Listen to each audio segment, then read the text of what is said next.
What is debtor days दोस्तों, इसके बारे में हम जानेंगे। मेरा नाम है गौरव और आप देख रहे हैं दोस्तों मेरे बदनाम पर से। आज हमें बात करने वाले हैं डेप्टर डेज। डेप्टर डेज इसका इस्तेमाल कहाँ होता है आपको बता दूं, ये मोस्टली फाइनेंशियल चीजों में इस्तेमाल होता है या फिर स्टॉक मार्केट जो इस्तेमाल करते हैं उनके लिए ज्यादा जरूरी है और जानते भी होंगे इसके बारे में।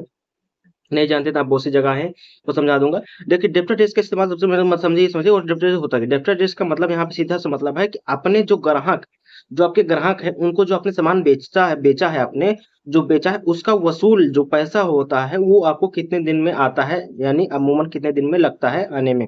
इसका मतलब ये होता है। ये आप समझ गए ना।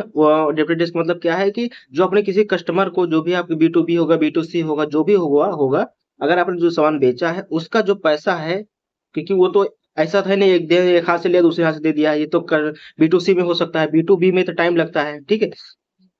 तो बी टू बी में जब होता है ये, इसमें टाइम लगता है और इसमें ये एक लिमिट में होता है कि कितने दिन में आपको ये 60 से 70 दिन में हो जाना चाहिए। अमूमन बैंक का ये मानना है कि जो आपने जो सामान बेचा है उसका जो रिटर्न जो पैसा है वो वापस आने में 60 से 70 दिन के अंदर में वो आ जाना चाहिए। ये एक बैंक का अनुमान है कि औसतन एवरेज अच्छा माना जाता है ये, ठीक है। इससे ज्यादा भी नुकसान है और इससे कम होगा तो और अच्छी बात है, ठीक है। लेकिन कम हो ही नहीं सकता क्योंकि सब लोग पैसा रखते हैं, कोई देता नहीं है, ठीक है।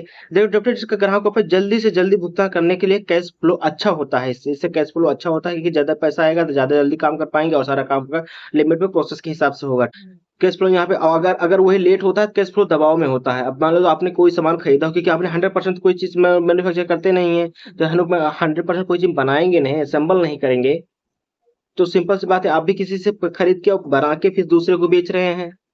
तो वो चीज़ अगर आप सामने वाला लेट पेमेंट आपको कर रहा है, तो आप भी तो उधर लेट पेमेंट कर रहे हैं। तो ये जो आपकी जो साइकिल है, जहाँ पे कैश फ्लो है आने जाने का, वो इसमें बाधित होता है और इससे कंपनी का जो यहाँ पे टारगेट होता है, जो रेवेन्यू होता है, इसमें भी काफ़ी चीज़ें बाधित होती हैं और यहाँ पे काफ़ी चीज़ें इससे डिस्टर्ब होती हैं।